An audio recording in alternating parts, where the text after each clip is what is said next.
നമസ്കാരം. ലോകം സമാധാനത്തിനായി ഉറ്റുനോക്കവേ ഹമാസിന്റെ പ്രഖ്യാപനത്തിനായി കാത്തിരിക്കെ അന്ത്യശാസന സമയം അവസാനിക്കും മുൻപ് ഗാസയിൽ ആക്രമണം ശക്തമാക്കി ഇസ്രയേൽ. നെറ്റ്സാരിയും പിടിച്ചെടുത്തെന്ന് IDF അവകാശവാദം ഉന്നയിച്ചു. ഗാസയിൽ അവശേഷിക്കുന്നവർ ഉടൻ ഒഴിഞ്ഞു പോകണമെന്ന് അന്ത്യശാസനം നൽകിയ ഇസ്രയേൽ പ്രതിരോധ മന്ത്രി ഇസ്രയേൽ കാറ്റ്സ് തുടങ്ങുന്നവരെ ഭീകരവാദികളായി കണക്കാക്കുമെന്നും ഭീഷണി മുഴക്കി. അന്താരാഷ്ട്ര നീതിന്യായ വ്യവസ്ഥയുടെ ലംഘനമാണ് നടക്കുന്നതെന്നും ലോകരാഷ്ട്രങ്ങൾ ഇടപെടണമെന്നും ഹമാസ് ആവശ്യപ്പെട്ടു. അന്ത്യശാസനം കഴിയും മുൻപുള്ള പ്രകോപനം ട്രംപിന്റെ അറിവോടെയോ? ഹമാസിനെ തീർക്കുമോ നെതന്യാഹു? ഈ വിഷയമാണ് നമ്മൾ പരിശോധിക്കുന്നത്. ഈ ചർച്ചയിൽ എനിക്കൊപ്പം ശ്രീ PJ വിൻസെന്റ്, വിദേശകാര്യ വിദഗ്ധൻ, ശ്രീ MS വേണുഗോപാൽ, വിദേശകാര്യ വിദഗ്ധൻ എന്നിവരാണ് പങ്കെടുക്കുന്നത്. ആദ്യം ശ്രീ MS വേണുഗോപാൽ, നോക്കൂ, 20 നിർദ്ദേശങ്ങളുമായി ട്രംപ് പ്രഖ്യാപിച്ച സമാധാന ഉടമ്പടി നിൽക്കുകയാണ്. അതിൽ 72 മണിക്കൂർ സമയമാണ് ഹമാസിന് നൽകിയിരിക്കുന്നത് തീരുമാനം അറിയിക്കാൻ. ഒരു സമാധാനത്തിലേക്ക് കാര്യങ്ങൾ പോകുമോ എന്ന് ലോകം ഉറ്റുനോക്കുമ്പോൾ സമാനതകളില്ലാത്ത ആക്രമണം ഗാസയിൽ നടക്കുകയാണ്. 16 പേർ കൊല്ലപ്പെട്ടിരിക്കുന്നു. റെഫ്യൂജി ക്യാമ്പിന് നേരെയാണ് ഇപ്പോഴും ആക്രമണം നടന്നതെന്ന് അറിയുന്നു. നെറ്റ്സാരിയും പിടിച്ചെടുത്തതായി അവകാശവാദം വരുന്നു. മാത്രവുമല്ല, ഇനി ഒഴിഞ്ഞു പോകാത്തവരെ ഭീകരവാദികളായി കാണും എന്ന ഭീഷണി കൂടി മുഴക്കുന്നു പ്രതിരോധ മന്ത്രി. സമാധാന ഉടമ്പടിക്ക് ഇസ്രയേൽ ഇടങ്കോലിടുകയാണോ? തീർച്ചയായിട്ടും ഈ പീസ് പ്രപ്പോസൽ എന്ന് പറയുന്നത് തന്നെ ഏകപക്ഷീയമായ ഒരു പ്രപ്പോസലാണ്. ഇത് ട്രംപും നെതന്യാഹുവും ചേർന്നെടുത്ത പ്രപ്പോസൽ എന്ന് വേണമെങ്കിൽ പറയാം. ടോണി ബ്ലെയർ ഇത് യൂറോപ്യൻ രാഷ്ട്രങ്ങളുമായിട്ടും ആഫ്രിക്കൻ അറേബ്യൻ രാഷ്ട്രങ്ങളുമായിട്ടും സംസാരിച്ചിട്ടുണ്ട് എന്നുള്ളത് സത്യമാണ്. പക്ഷെ ഇതിൽ കക്ഷികളായ പലസ്തീൻ അതോറിറ്റിയോ അല്ലെങ്കിൽ ഹമാസിനോടോ ഇത്തരത്തിൽ യാതൊരു ചർച്ചയും നടത്തിയിട്ടില്ല. ഇതൊരു ഏകപക്ഷീയമായ പ്രപ്പോസലാണ്. അതുകൊണ്ട് തന്നെ ഇത് എത്രത്തോളം ഉള്ളത് നമുക്ക് കണ്ടറിയേണ്ടിയിരിക്കുന്നു. ഈ പ്രപ്പോസലിനെ അവർക്ക് പൂർണ്ണമായി അംഗീകരിക്കാൻ കഴിയില്ല എന്നുള്ളതാണ് ഇപ്പോഴത്തെ അവരുടെ നീക്കത്തിൽ നിന്ന് മനസ്സിലാകുന്നത്.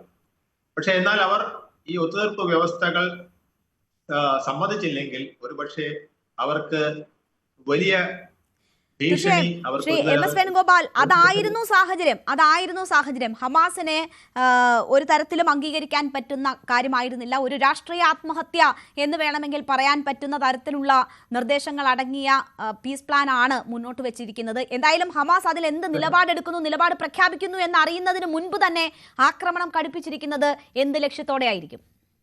കാരണം ഹമാസ് ഇപ്പൊ തന്നെ പറഞ്ഞു കഴിഞ്ഞു, ഇത് പലസ്തീന് ഗുണകരമായ ഒരു പ്രപ്പോസൽ അല്ല, ഇത് ഇസ്രായേലിന് ഗുണകരമായ ഒരു പ്രപ്പോസലാണ്. അതുകൊണ്ട് ഞങ്ങൾക്ക് കുറച്ചുകൂടെ സമയം വേണം, പ്രത്യേകിച്ച് ബന്ദികളെ വിട്ട് നൽകാൻ കുറച്ചുകൂടെ സമയം വേണം എന്നവർ പറഞ്ഞിട്ടുണ്ട്. എന്തായാലും 2 ദിവസത്തിനകം വിവരം അറിയിക്കാം എന്നാണ് പറഞ്ഞിരുന്നത്.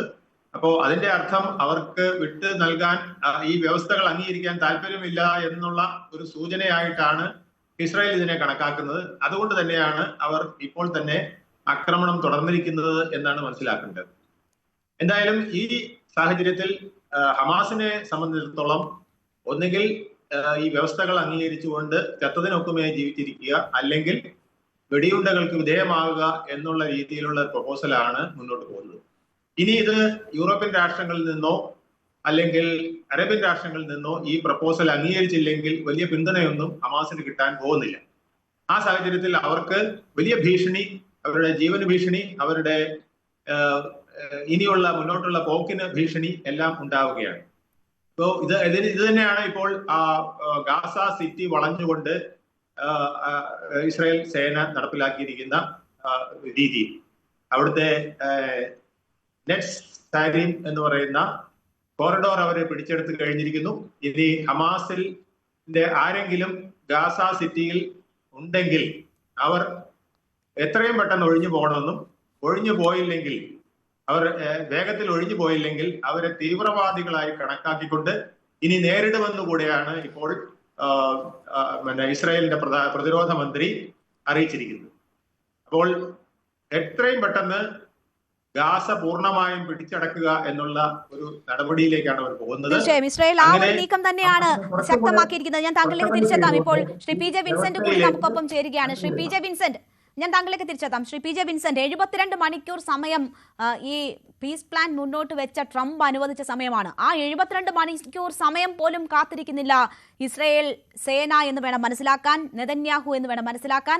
അവിടെ ആക്രമണം ശക്തമാക്കുന്നു, ഒഴിഞ്ഞു പോകാത്തവരെ ഭീകരരായി കാണും എന്ന് ഭീഷണി മുഴക്കുന്നു. ഒപ്പം തന്നെ റെഫ്യൂജി ക്യാമ്പിന് നേരെ നടന്ന ആക്രമണത്തിൽ 16 പേർ മരിച്ചു എന്ന വിവരമാണ് വരുന്നത്. നെറ്റ്സാരിയും പിടിച്ചെടുത്തു എന്ന് പറയുന്നു. അപ്പോൾ എന്താണ് അന്താരാഷ്ട്ര സമൂഹത്തോട് നെതന്യാഹു പറയുന്നത്? ഒരു പീസ് പ്ലാൻ മുന്നോട്ട് വെച്ചിട്ട് അതിന് പിന്നാലെ ആക്രമണം ശക്തമാക്കുന്നതിലൂടെ, പ്രകോപനം സൃഷ്ടിക്കുന്നതിലൂടെ.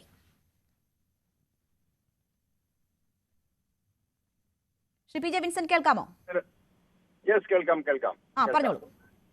72 മണിക്കൂർ എന്നത് യഥാർത്ഥത്തിൽ ഗാസ പൂർണ്ണമായും പിടിച്ചെടുക്കാനുള്ള സമയമാണ് എന്നത് ഇതിനകത്ത് സുവ്യക്തമാണ്. ഇപ്പോ ട്രംപിന്റെ പീസ് പ്ലാൻ തന്നെ അത് ട്രംപ് നെതന്യാഹു പ്ലാൻ ആണ്. അറബ് രാജ്യങ്ങളോ അതല്ലെങ്കിൽ ഹമാസുമായിട്ടോ ഇതുമായി യാതൊരു വിധത്തിലുള്ള സംഭാഷണം നടന്നിട്ടില്ല.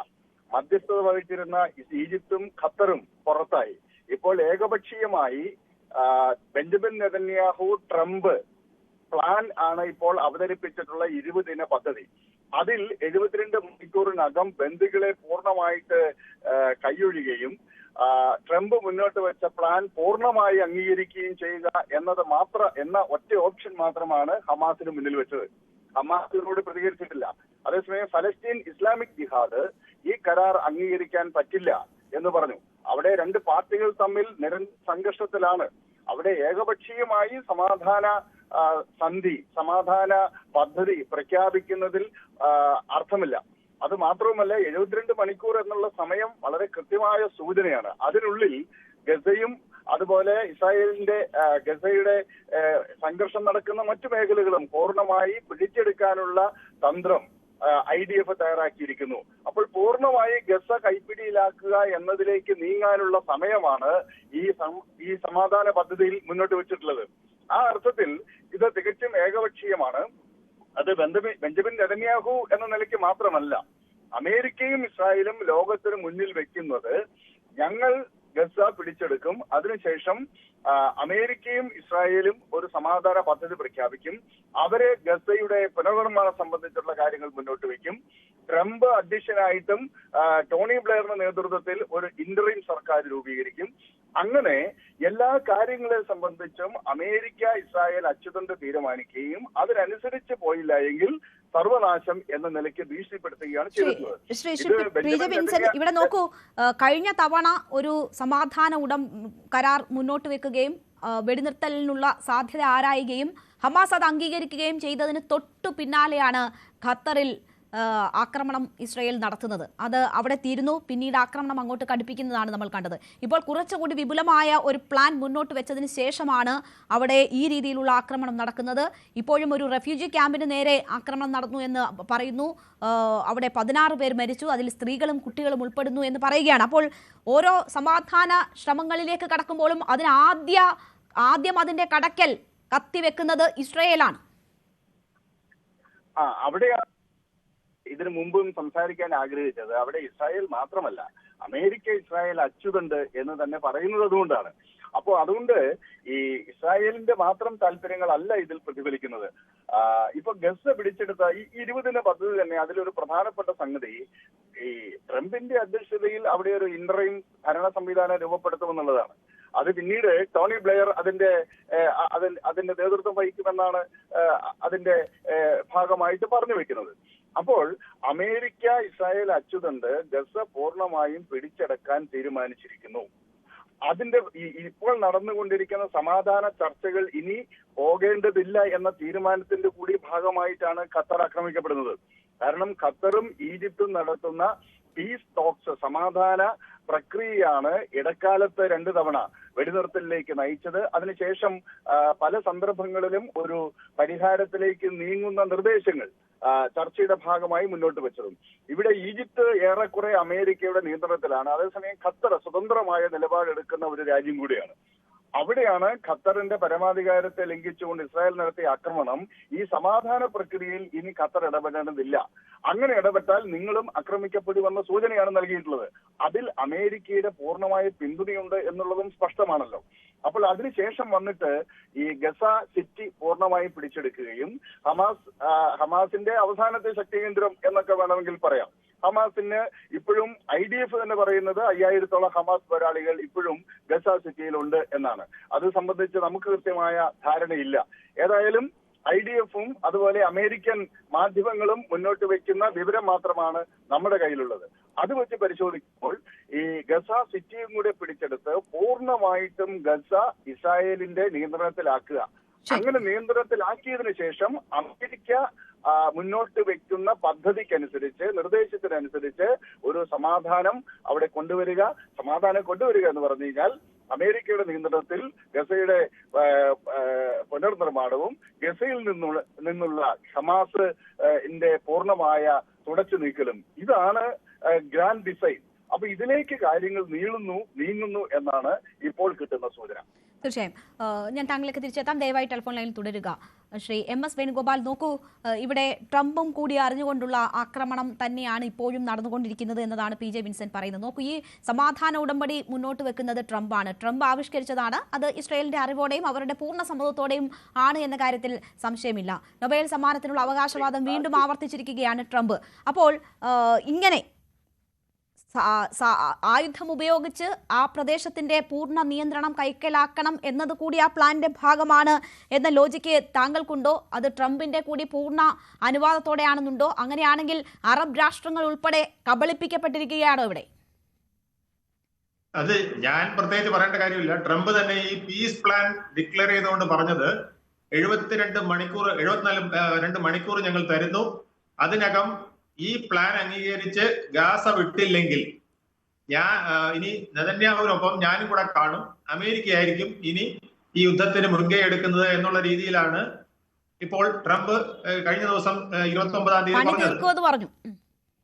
പണി തീർക്കുമെന്ന് പറഞ്ഞു. ഇതിൽ ഏറ്റവും വിചിത്രമായ കാര്യം, ഇതിൽ കക്ഷികളായവരോട് ഈ ഒരു പ്രപ്പോസൽ കൊടുത്തിട്ട് ഇത് എഗ്രി ചെയ്യുന്നോ അല്ലെങ്കിൽ ഇതിൽ എന്തെങ്കിലും കൂട്ടിച്ചേർക്കാനുണ്ടോ എന്ന് പോലും ചോദിച്ചില്ല എന്നുള്ളതാണ്. 20 പോയിന്റ് അങ്ങോട്ട് മുന്നോട്ട് വയ്ക്കുന്നു. അതിൽ ഗാസ ഭരണത്തിൽ ഹമാസിന് യാതൊരു ഇമ്പോർട്ടൻസും ഉണ്ടാവില്ല, അവർക്ക് യാതൊരു പ്രാതിനിധ്യം കൊടുക്കുകയില്ല എന്ന് മാത്രമല്ല പാലസ്തീൻ അതോറിറ്റിക്ക് പോലും പ്രാതിനിധ്യം കൊടുക്കുകയില്ല. എന്നിട്ട് ട്രംപ് സ്വയം ഡിക്ലെയർ ചെയ്യാണ് പാലസ്തീനിൽ ജനാധിപത്യമില്ല, പലസ്തീനിൽ ഇപ്പോൾ നടക്കുന്ന ഇപ്പോഴത്തെ പാലസ്തീനിൽ ജനാധിപത്യമില്ല, അതുപോലെ തന്നെ അവിടെ ജസ്റ്റിസ് ഇല്ല, അവിടെ നീതിന്യായ വ്യവസ്ഥിതിയില്ല. അപ്പോ ഇതിന്റെയൊക്കെ ഒരു അപ്പോസ്തലനായിട്ടാണ് ഇപ്പോൾ ട്രംപ് അവതരിച്ചിരിക്കുന്നത്. ട്രംപിന്റെ മനസ്സിലിരിക്കുന്നത് ഈ ലോകം എന്ന് പറയുന്നത് അദ്ദേഹത്തിന്റെ ഒരു സോൾ പ്രൊപ്പറേറ്റർ ഫേം ആണെന്നുള്ളതാണ്. ഒരു ഏകാംഗ വ്യാപാരശാലയായിട്ട്, അദ്ദേഹത്തിന്റെ സ്വന്തം കയ്യിലിരിക്കുന്ന ഒരു വ്യാപാരശാലയായിട്ടാണ് അദ്ദേഹം ലോകത്തിനെ മൊത്തത്തിൽ കാണുന്നത്. അദ്ദേഹത്തിന്റെ ടാരിഫ് മുതൽ ഇന്ന് ഈ കഴിഞ്ഞ 29-ാം തീയതി അദ്ദേഹം പ്രഖ്യാപിച്ച പീസ് ഡീൽ മുതൽ എല്ലാത്തിലും കാണുന്നത് ഇത് ഈ ലോകമെന്ന് പറയുന്നത് എന്റെ കാൽ കീഴിൽ നിൽക്കുന്ന, ഞാൻ ചെയർമാനായിട്ടുള്ള ഒരു സോൾ പ്രൊപ്പറേറ്റർ ഫേമാണ്. ഈ ഫേമിൽ ഞാൻ ഉദ്ദേശിക്കുന്നത് മാത്രമേ നടക്കൂ എന്നുള്ളതാണ്. അതിന്റെ ഒരു ആദ്യ സ്ഫുരണമാണ് നമ്മൾ കണ്ട ടാരിഫ് പ്രശ്നം. ടാരിഫ് ഓരോ രാജ്യങ്ങൾക്കും അടിച്ചേൽപ്പിക്കുന്നത്. അങ്ങനെ ലോകത്തിൽ മൊത്തത്തിൽ അനിശ്ചിതാവസ്ഥ ഉണ്ടാക്കി കഴിഞ്ഞു. ഇനിയിപ്പോൾ രണ്ടാമതായിട്ട് പോകുന്നത് അദ്ദേഹം ഗാസയിലാണ്. ഗാസയിൽ അദ്ദേഹവും നെതന്യാഹുവും കൂടെ നേരത്തെ തന്നെ പ്ലാൻ ചെയ്തിരുന്നു, ഇതൊരു ടൂറിസ്റ്റ് കേന്ദ്രമാക്കണം, നല്ല ഒന്നാം തരം ഒരു ബീച്ച് റിസോർട്ടാക്കി മാറ്റണം എന്ന് അദ്ദേഹം പ്ലാൻ ചെയ്തിരുന്നു. അദ്ദേഹത്തിന് എല്ലാ കാര്യത്തിലും, സമാധാനത്തിലും യുദ്ധത്തിലും ഒത്തുതീർപ്പിലും എല്ലാം അദ്ദേഹം കാണുന്നത് വ്യവസായ കണ്ണ് മാത്രമാണ്. അദ്ദേഹം ഒരു വ്യവസായിയാണ്. അതായത് ഷൈലോക്കിനേക്കാൾ മോശമായ ഒരു വ്യവസായിയാണ് അദ്ദേഹം. ഏറ്റവും കൂടുതൽ പ്രാധാന്യം കൊടുക്കുന്നത് തന്റെ വ്യവസായം എങ്ങനെ നടക്കണമെന്ന് മാത്രമാണ്. ലോകത്തെ എല്ലാ രാഷ്ട്രങ്ങളും എന്റെ വ്യവസായത്തിന് സഹകരിക്കണം, ഞാൻ ഒത്തുതീർപ്പുണ്ടാക്കുന്നത് പോലും ഒരു വ്യവസായത്തിന് വേണ്ടിയാണെന്നാണ്. അപ്പൊ ഇപ്പൊ ഗാസയിൽ അവർ നടത്താൻ ഉദ്ദേശിക്കുന്നത് ഗാസയിലുള്ള ജനങ്ങളെ എങ്ങനെയെങ്കിലും പുറത്ത് ചാടിക്കുക, അവശേഷിക്കുന്ന ആരെങ്കിലും ഉണ്ടെങ്കിൽ ആയുധം വെച്ച് കീഴടങ്ങുക, എന്നിട്ട് ഞങ്ങൾ ഒരു അമിനിറ്റി സെന്റർ തരും, അവിടെ പോയി താമസിക്കണം, എന്നിട്ട് ഞങ്ങൾ ഇത് ആദ്യം ഒന്ന് നവീകരിക്കുന്ന പദ്ധതി നടപ്പിലാക്കും, ഇവിടുത്തെ ഡിബ്രീസ് എല്ലായിടത്തും മാറ്റുന്ന അടക്കമുള്ള പദ്ധതികൾ നടപ്പിലാക്കും. അത് കുറെ നാൾ നീണ്ടുപോകും. അപ്പൊ അതിനിടയ്ക്ക് ഈ തീരപ്രദേശം മുഴുവൻ അവർ ടൂറിസ്റ്റ് കേന്ദ്രമാക്കി മാറ്റും. അവിടുത്തെ തൊഴിലാളികളായിട്ടൊക്കെ നിങ്ങൾക്ക് വേണമെങ്കിൽ നിൽക്കാം എന്നുള്ള രീതിയിലാണ് അവർ പോകുന്നത്. ഇപ്പൊ പലസ്തീന് അല്ലെങ്കിൽ ഹമാസിനെ ഒന്നും തന്നെ ഇവർക്ക് ഈ കാര്യങ്ങളൊന്നും തൊടിയിക്കാൻ താല്പര്യമില്ല എന്ന് മാത്രമല്ല IDF അവിടെ കുറെ നാളും കൂടെ നിൽക്കുമെന്നാ പറയുന്നത്. ഇവരുടെ ഡിഫൻസ് ഫോഴ്സ് ഉണ്ടല്ലോ, IDF ഇസ്രായേലിന്റെ IDF അവിടെ ഇനിയും തുടരും. ഗാസയിൽ നിന്ന് ഹമാസ് പോകണം, IDF അവിടെ നിലനിൽക്കും. അതിനുശേഷമാണ് പിന്നീട് ഒരു ഇന്റർനാഷണൽ അഡ്മിനിസ്ട്രേറ്റീവ് ബോഡി വരുന്നത്. ആ ബോഡിയുടെ ചീഫായിട്ട് US പ്രസിഡന്റ് ട്രംപ് തന്നെയായിരിക്കും. അദ്ദേഹത്തിനെ സപ്പോർട്ട് ചെയ്യാനായിട്ടാണ് ടോണി ബ്ലെയറിന് പോലും റോൾ ഉള്ളത്. ഇത് ശരിക്കും പറഞ്ഞാൽ ഇതിൽ ഹമാസിനെ മാത്രമല്ല യൂറോപ്യൻ രാഷ്ട്രങ്ങളെയും അതുപോലെ തന്നെ അറേബ്യൻ രാഷ്ട്രങ്ങളെയും അദ്ദേഹം ബന്ദിയാക്കിക്കൊണ്ടുള്ള ഒരു കരാറാണ് ഇപ്പോൾ ഉണ്ടാക്കി മുന്നോട്ട് വെച്ചിരിക്കുന്നത്. ഹമാസ് ഡയറക്റ്റ് ആയിട്ട് അല്ലെങ്കിൽ ഹമാസിന്റെ മീഡിയേറ്റർ വഴി അത് പറഞ്ഞു കഴിഞ്ഞു. ഈ കരാർ എന്ന് പറയുന്നത് ടോട്ടൽ ഇൻജസ്റ്റിസ് ആണ്. ഇത് നെതന്യാഹുവിന് അല്ലെങ്കിൽ ഇസ്രായേലിന് വേണ്ടി മാത്രം സൃഷ്ടിക്കപ്പെട്ട ഒരു കരാറാണ്, അല്ലെങ്കിൽ ഒരു പീസ് പ്രപ്പോസൽ ആണ്. ഇത് ഞങ്ങൾക്ക് അംഗീകരിക്കാൻ കഴിയില്ല എന്നുള്ള രീതിയിൽ പറഞ്ഞുവെങ്കിലും 2 ദിവസത്തെ സമയം തരണം. കാരണം നിങ്ങൾ പറഞ്ഞ പോലെ ബന്ദികളെ വിട്ടുതരണം. അതുപോലെ തന്നെ അവരെ മരിച്ചുപോയവരെ കുഴിച്ചിട്ടിരിക്കുന്ന സ്ഥലങ്ങൾ എവിടെയാണെന്ന് ഞങ്ങൾക്ക് ഇപ്പൊ പിടിയില്ല, അതൊക്കെ ഇനി തപ്പിയെടുക്കണം, അതിന് കുറെ സമയം വേണമെന്ന് പറഞ്ഞ് ഒരു മുട്ടാപ്പോക്ക് ന്യായം ഹമാസും ഉന്നയിച്ചിട്ടുണ്ട്. അപ്പൊ ഹമാസ് അത്തരത്തിൽ കുറച്ച് സമയം ചോദിക്കാനാണ് പ്ലാൻ ചെയ്യുന്നത്. പക്ഷേ ഹമാസിന് ശക്തമായ മുന്നറിയിപ്പ് കൊടുത്തിട്ടുണ്ട്. 2 ദിവസത്തിനകം ബന്ദികളെ വിട്ടയക്കുകയും അതുപോലെ തന്നെ മരിച്ചവരുടെ ശവശരീരം ഞങ്ങൾക്ക് വിട്ടു നൽകുകയും ചെയ്തില്ലെങ്കിൽ വരാൻ പോകുന്നത് വളരെ രൂക്ഷമായ പ്രശ്നങ്ങളായിരിക്കും, ഭവിഷ്യത്തായിരിക്കും. ഹമാസിനെ ഉൾപ്പെടെ ഈ ഭൂമുഖത്ത് നിന്ന് തുടച്ചു നീക്കുന്നതായിരിക്കും. പാലസ്തീന്റെ മൊത്തത്തിലുള്ള നിരായുധീകരണമാണ് ഞങ്ങളുടെ ലക്ഷ്യം എന്നും അവർ പറഞ്ഞു. ശരി, ശ്രീ PJ വിൻസെന്റ്, നേരത്തെ ഖത്തർ പ്രധാനമന്ത്രിയുടേതായി അന്താരാഷ്ട്ര മാധ്യമത്തിന് നൽകിയ അഭിമുഖത്തിൽ അദ്ദേഹം പറഞ്ഞിരുന്നത് ഏതൊരു സാധ്യതയെയും പ്രയോജനപ്പെടുത്തണം, കാരണം ഏറ്റവും പ്രധാനം എന്നത് വെടിനിർത്തലാണ്, ഗാസയിലെ ജനങ്ങളുടെ ജീവൻ രക്ഷിക്കുക എന്നതാണ്. അതുകൊണ്ട് തന്നെ ഏതൊരു കച്ചിത്തുരുമ്പായാലും അത് പ്രയോജനപ്പെടുത്തണം എന്നതാണ്. ഈ സമാധാന നീക്കങ്ങളോടുള്ള പ്രതികരണത്തിലാണ് അദ്ദേഹം അക്കാര്യം പറഞ്ഞത്. അതുകൊണ്ട് തന്നെ ഹമാസിന് മേൽ അത് അംഗീകരിക്കാനുള്ള ഒരു സമ്മർദ്ദവും അന്താരാഷ്ട്ര സമൂഹത്തിന്മേൽ ശക്തമായി വരികയായിരുന്നു. ഖത്തർ പ്രധാനമന്ത്രിയുടെ വാക്കുകളും സൂചിപ്പിക്കുന്നത് അത് തന്നെയായിരുന്നു. അപ്പോഴും ഹമാസ് ഇതിലേക്ക് പൂർണ്ണമായും എത്തുമോ എന്ന് ഉറപ്പുള്ളൊരു സാഹചര്യമില്ലായിരുന്നു. ഇൻ കേസ് 72 മണിക്കൂറിന് ശേഷവും ഈ സമാധാന ഉടമ്പടിയിൽ ഒപ്പിടാൻ ഹമാസ് തയ്യാറായില്ല എങ്കിൽ അതിന്റെ പൂർണ്ണ ഉത്തരവാദിത്വം ഹമാസിന് മേൽ കെട്ടിവെക്കാനുള്ള നീക്കമാണ് നടക്കുന്നതെന്ന് സംശയിച്ചിരുന്നു. പക്ഷേ അതിന് പോലും കാത്തു നിൽക്കുന്നില്ല എന്ന് വരുന്നത് എന്ത് സൂചനയാണ് നൽകുന്നത്? Shri PJ Vincent.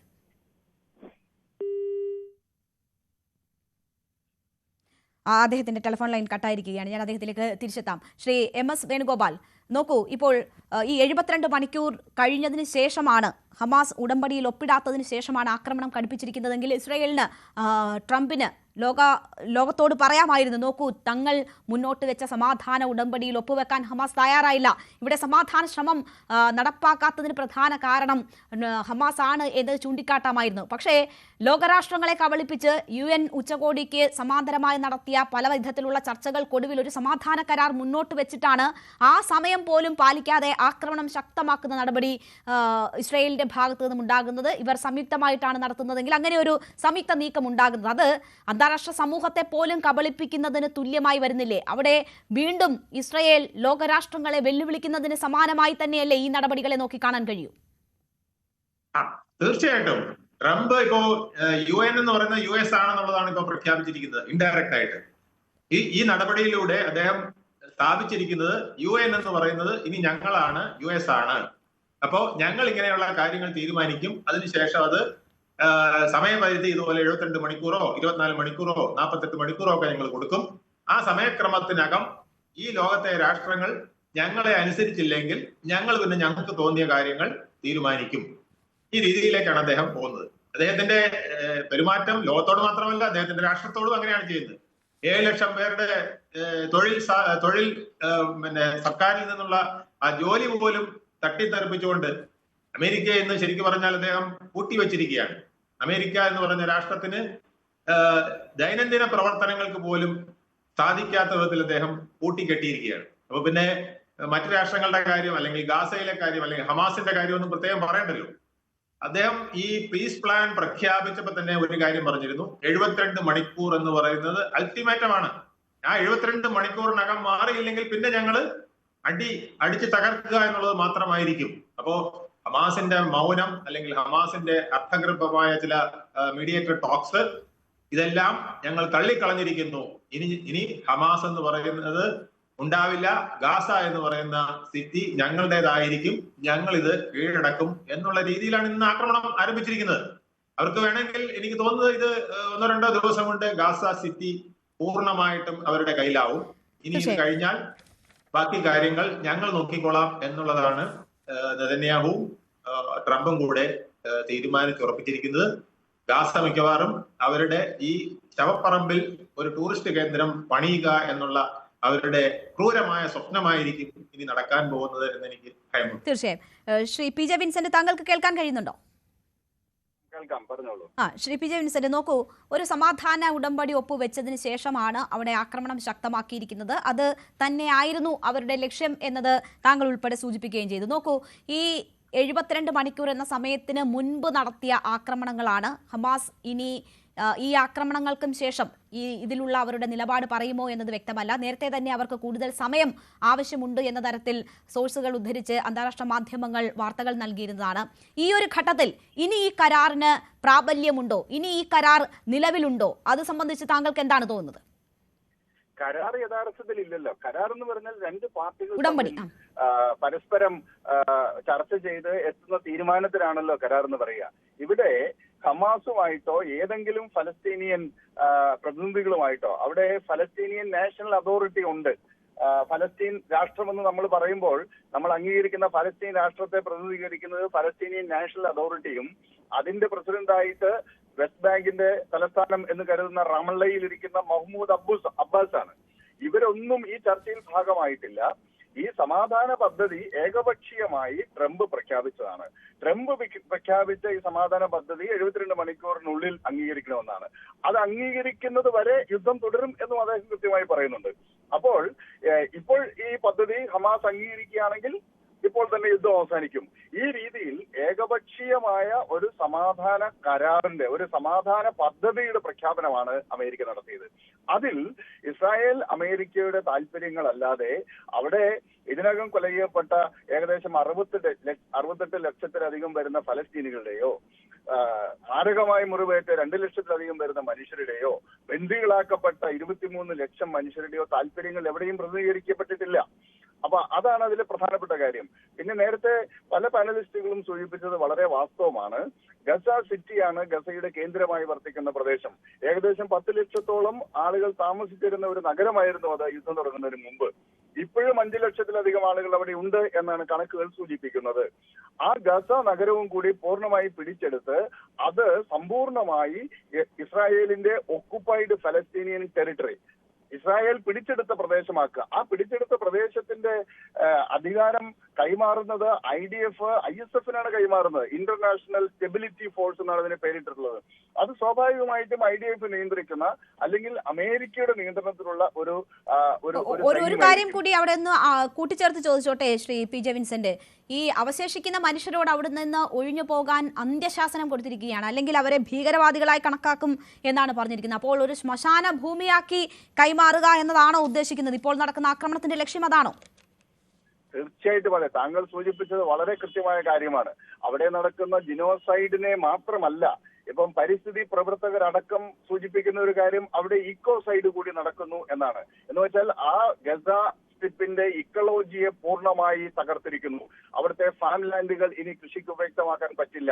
അവിടുത്തെ അണ്ടർഗ്രൗണ്ട് വാട്ടർ സോഴ്സസ് മുഴുവനും അവിടെ കറപ്റ്റ് ആയിരിക്കുന്നു. അവിടെ നിലവിലുള്ള ഒരു വാട്ടർ സോഴ്സസും ഇനി ഉപയോഗിക്കാൻ സാധിക്കില്ല. മണ്ണ് കൃഷിക്ക് ഉപയോഗിക്കാൻ പറ്റാത്ത വിധം ഈ ഡിപ്ലീറ്റഡ് യുറേനിയം അടങ്ങുന്ന ബോംബുകൾ അടക്കം ഉപയോഗിച്ചിട്ടുണ്ട്.